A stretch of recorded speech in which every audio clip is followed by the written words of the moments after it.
Meet me in your Bibles in Matthew chapter 6. As you're turning there, you can rest on your feet for the formal reading of God's Word. Matthew chapter 6.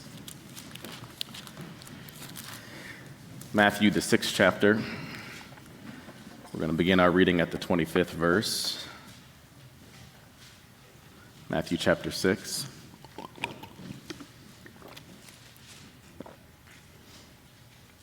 Good to see so many of you in the sanctuary this morning. Matthew chapter 6, beginning at verse 25. Reading out of the English Standard Version, hear these words of our Lord Jesus. Therefore I tell you, do not be anxious about your life, what you will eat or what you will drink, nor about your body what you will put on. Is not life more than food, and the body more than clothing? Look at the birds of the air. They neither sow nor reap nor gather into barns, and yet your heavenly Father feeds them. Are you not of more value than they? And which of you, by being anxious, can add a single hour to his span of life? And why are you anxious about clothing? Consider the lilies of the field, how they grow. They neither toil nor spin, yet I tell you, even Solomon in all his glory was not arrayed like one of these. But if God so clothes the grass of the field, which today is alive and tomorrow is thrown into the oven, will he not much more clothe you, O you of little faith? Therefore, do not be anxious, saying, what shall we eat, or what shall we drink, or what shall we wear? For the Gentiles seek after all these things, and your heavenly Father knows that you need them all. But seek first the kingdom of God and his righteousness, and all these things will be added to you. Therefore, do not be anxious about tomorrow, for tomorrow will be anxious for itself. Sufficient for the day is its own trouble. This morning, I want to tag this text in our exchange, birds, lilies, and me too. Would you help me announce my title by looking at the person sitting next to you and say, neighbor, birds, lilies, and me too. So you remain standing. Would you breathe this word of prayer with me? Father, we thank you now for the ministry of your word. Holy Spirit, we thank you that you have given us your word, and you are also with us in this moment to help us understand it and to mediate to us the real presence of Jesus Christ so that we can be transformed, leaving here differently from how we came in. Lord, someone needs to hear this word today, so I pray that you would do what only you can do. Would you take this word and would you minister it to the deep places of our hearts? Give me now preaching power and anoint the ears of all who hear. In Jesus' name, amen. You may be seated. The story is told by Dr. Tony Evans of a young man who woke up one morning and noticed that his nose was hurting. Later, as he was eating breakfast, he started to notice his shoulder was hurting. As he prepared to walk out the door for work, he noticed that his knee was hurting. So the young man scheduled a doctor's appointment for later that day. Sitting in the examination room that afternoon, the young man looked up as his doctor walked in. The doctor said to him, "Sir, I hear that you have a number of things that are hurting you today. Tell me more." The young man said, "Yes, doctor, when I woke up this morning, my nose was hurting. When I was eating breakfast, my shoulder started to hurt. When I was walking out the door to go to work, my knee started hurting." The doctor checked him out and ran some tests, came back a little bit later and said, "Sir, I have an update. It's not your nose that's hurt. It's not your shoulder that's hurt. It's not your knee that's hurt. It's your finger that's hurt." The doctor said, "Sir, if we can fix this one thing, then everything else will start to feel better." There is a sense in which Jesus' words in Matthew chapter 6 carry this sort of simplicity. A plain reading of the text would suggest that if the believer can focus on one thing, that is seeking first the kingdom of God, everything else would be taken care of. And yet there is another sense in which the words of Jesus in Matthew chapter 6 cannot be that simple. You and I both know that we are living in a historically anxious age across all living generations, not least of which our youngest ones. We are an anxious people. I suppose who could blame us? We are living post 9/11, post the normalization of school shootings, post multiple economic recessions, post the turning upside down of our democracy, post a global pandemic, post the advent of the 24/7 news cycle, post the rise of social media, and post a major redefining of what it means to be human. Who could blame us for being so anxious? Some are anxious to get in the car in fear of an accident, anxious to go to the mall in fear of a shooting, anxious to shake somebody's hand in fear of getting sick, anxious to go to church in fear of spiritual abuse. Our modern moment gives us no shortage of reasons for which to be anxious. Yet, if we were to map the context of our day on top of the context of Jesus' day in Matthew chapter 6, when he first delivered these words, you might find there are more similarities than there are differences. Jesus also lived in a historically anxious age. There was political unrest in his day, too. There was economic uncertainty and corruption in his day, too. There were egomaniacal leaders who were only concerned about their power and not the good of people in his day, too. There were outbreaks of diseases and illnesses in his day, too. And there were significant social changes that caused people to talk through their own versions of social media in Jesus' day, too. The original audience had no shortage of reasons for which to be anxious. Despite whatever is happening at a global or a national level, it is true in both Jesus' day and ours that what causes the greatest anxiety for the average person is not what's happening at the global scale or the national scale. What causes the greatest anxiety for the average person is what's personal.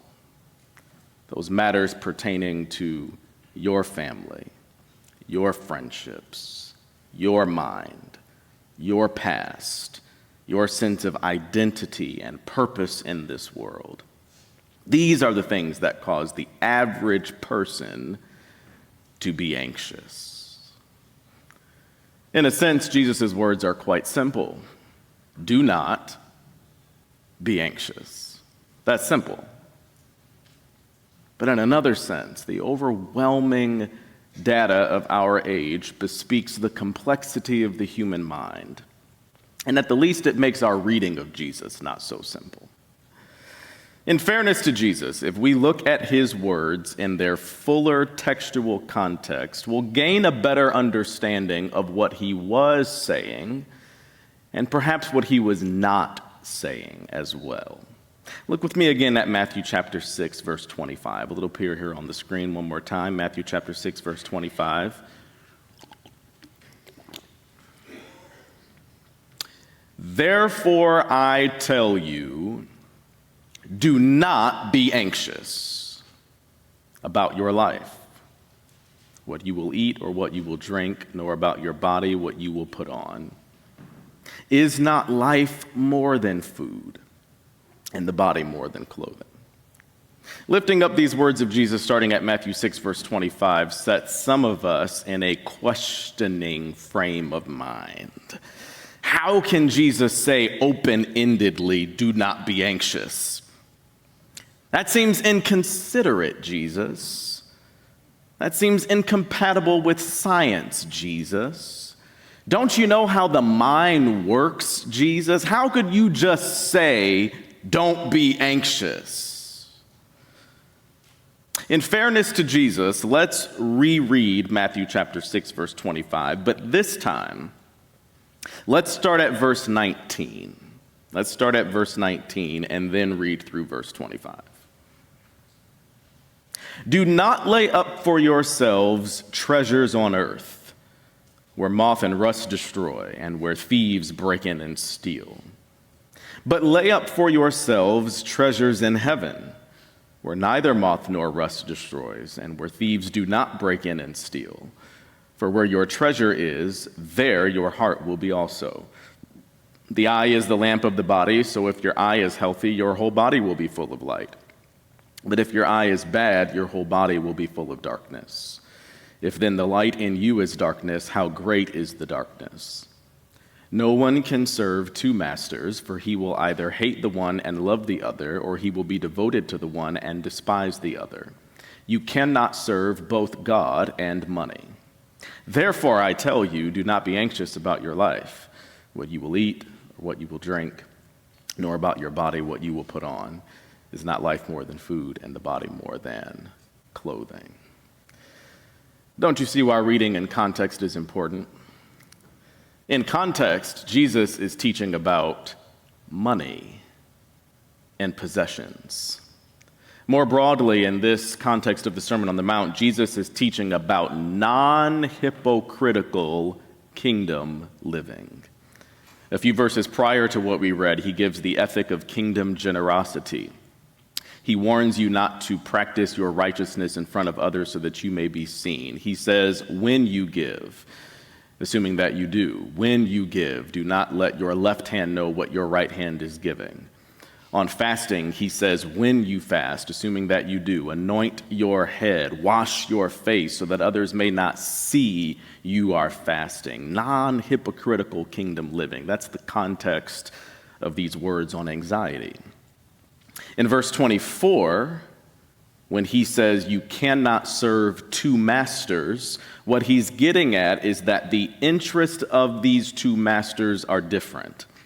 As such, it will divide the heart of a man to be a servant of both.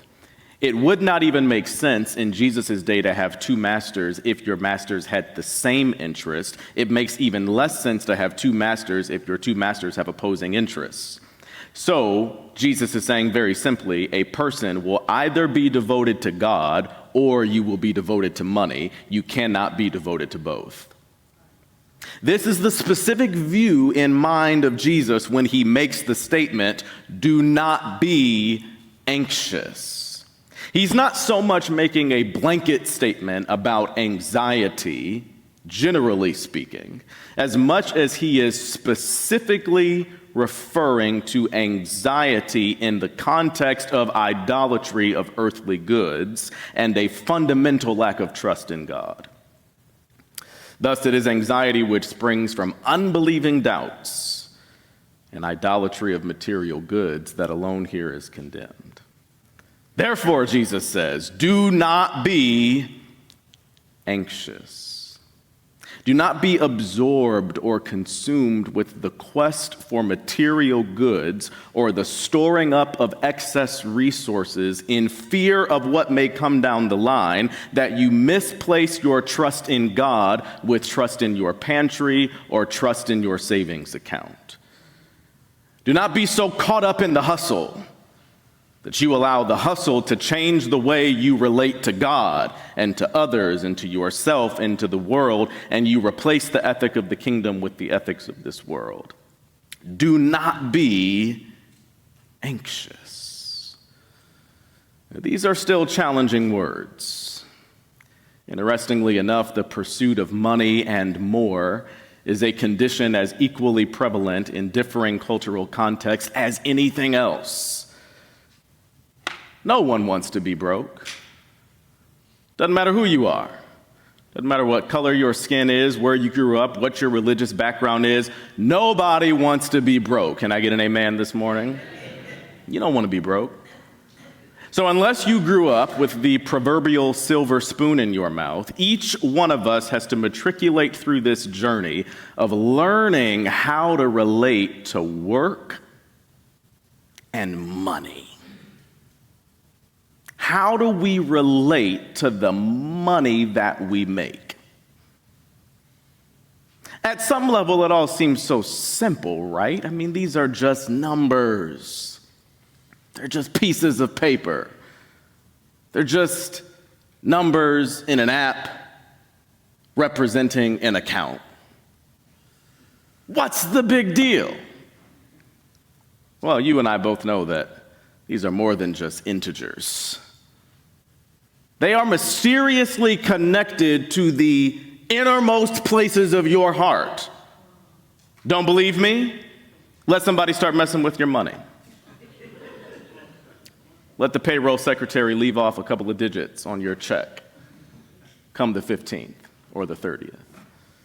Let somebody borrow money from you with the expressed commitment to pay it back, and then when it's time to pay it back, they don't. Sorry, bro, I'll get you the next time. And the next time turns into the next time, to the next time, and they'll never have your money back. Watch what happens to your relationship with them. Let you and your spouse agree on a budget, a grocery line, a spending line. One of you overspend on that budget. You'll need my sermon from last week on confronting anger. You know as well as I do that these things are not just pieces of paper or integers, mere numbers that are disconnected from us. Our money, our wallets, that app on your phone has a place in your heart. I'm not just making this up. Jesus says it himself in Matthew chapter 6, verse 21. Look at this again. For where your treasure is, there, not just your thoughts, not just your strategic planning, not just your ideas. Jesus says, for where your treasure is, there your what? Your heart. The center of your being will be where your treasure is. There's a number of different Christian approaches to money. I'm not going to do an in-depth analysis this morning on them. I will personally say that neither a poverty gospel nor a so-called prosperity gospel is the gospel of the kingdom of God. Yet, both of these attempts in popular Christian circles at piecing together what the Bible has to say about money, both have a mountain of biblical evidence with which to build their case, which is why both of these so-called gospels are so prevalent, because both use the Bible to build their case. There is one verse nestled comfortably toward the end of Proverbs that I want to lift up before you this morning as what I think is the antidote to both of these pullings, to believe in a poverty gospel where we're all called to just be poor, or a prosperity gospel in which salvation is equated with wealth. There's one verse nestled toward the end of Proverbs that I want to lift up to you this morning. It's Proverbs 30, verse 8. Look at this. The writer says, "Keep falsehood and lies far from me. Give me neither poverty nor riches, but give me only my daily bread." Daily bread. A few verses before Jesus said, "Do not be anxious," he instructed his disciples on how to pray. In the model prayer that we call the Lord's Prayer, he gives them this line, "Give us this day our" what? Daily bread. The idea is that we do not need for tomorrow what is for tomorrow today. All we need to care about today is what we need for today. Tomorrow is going to worry about itself, but sufficient for today is its own troubles. Look at the birds. Birds don't clock in. Birds don't have LinkedIn profiles. Birds don't submit resumes. Yet birds never go hungry. Aren't you, innately dignified image bearer of God, more valuable than a blue jay? Look at the lilies, how they grow. They don't go to school to get undergraduate or graduate degrees. They don't put on nice clothing for job interviews. Lilies don't have retirement packages, and yet they are clothed with beauty and glory. Look at the grass. Due to the scarcity of wood in ancient Palestine, grass with wildflowers were cut and they were used as fuel for fire. In other words, grass was a natural resource that was disposed of for purposes of fire. Jesus says, look at the grass. Today it's alive, tomorrow it's thrown into the fire. And yet God clothes grass. It's here today, it's gone tomorrow, but God is attentive to grass. If God is attentive to grass, will he not be attentive to you? Image bearer, innately dignified human being. Therefore, Jesus says, do not be anxious. Unbelievers seek after these things. Unbelievers are oriented by way of first priority or of first importance to how much money they're going to make, to how much buying power they have, to how full their cabinets can be. This is the chief priority of the non-believer or the person living outside of covenant with God. Now, don't misunderstand. Jesus is not against planning. He's not against generational wealth. He's not against the enjoyment of earthly goods. All of these things are gifts from the Father above, and they're to be received and enjoyed to the glory of God. But when you seek or make a first priority or first importance those things, well, the other side of your pursuit is going to be anxiety. It's the natural consequence of the hustle. And you know this to be true. Anybody who has ever hustled to make a dollar knows about the anxiety of how am I going to get that next dollar and the dollar after that and the dollar after that. There is an anxiety that comes as a natural consequence of chasing after the dollar. The young man who went to the doctor thought his nose, shoulder, and knee were hurting. Those parts of his body were not hurting. His finger was hurt. The doctor told him, if we can address this one thing, everything else will feel better. So what is our one thing?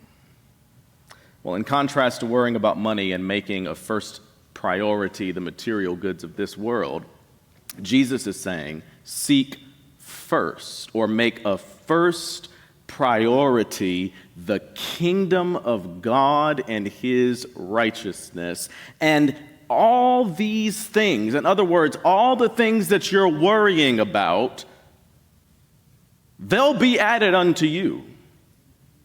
But seek first the kingdom.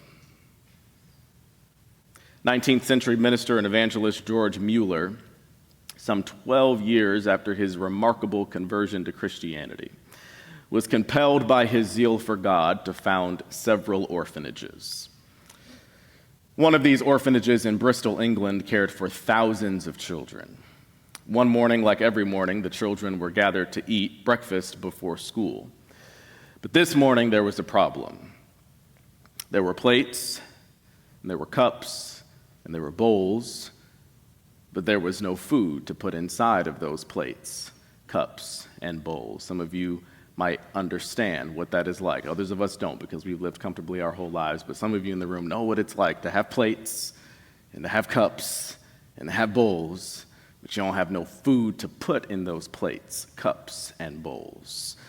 And not only was there no food in the house, but there was no money to go out and buy enough food for all of these hungry children who are waiting to eat breakfast before they go to school.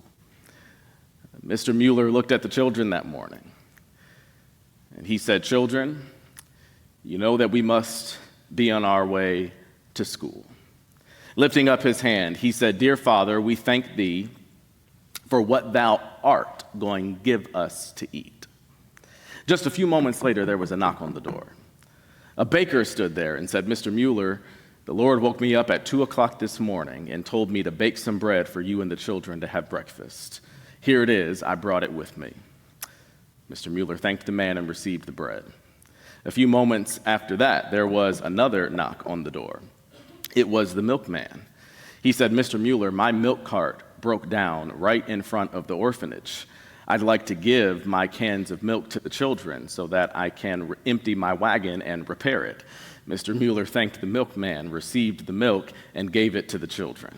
I don't know if y'all just heard what I just said. George Mueller was making a first priority or of first importance the kingdom of God and his righteousness. And when it looked like he wasn't going to have enough food to feed these hungry children, before they went to school, there were 2 surprise knocks on the door of people sent by God to provide for his very need. And I wonder if there's anybody in this church this morning who has ever had that kind of experience. You may not have had an orphanage to feed, but you had a ComEd bill to pay.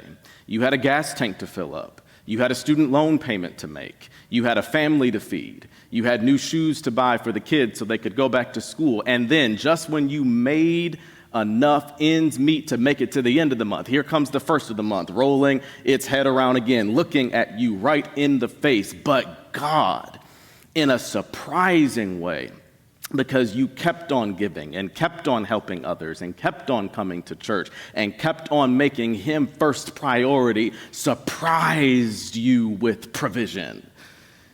You sent a check in the mail, or someone gave something to you, or cash apped you, or all of a sudden you just had more than enough to meet every need. You didn't know how that was going to happen, but God made a way. Serving money will make you anxious, but seeking the kingdom will satisfy all of your needs. That's the big idea of my sermon, my whole sermon in a sentence. Let me say it one more time. Serving money will make you anxious, but seeking the kingdom will satisfy all your needs. I can say that to you until I'm blue in the face, but you gotta believe that yourself. Serving money will make you anxious. And I think you believe that because you've felt the anxiety of that. So that's pretty easy to believe. But do you believe the second half of this sentence? Seeking the kingdom will satisfy all of your needs. Would you stand all over the building?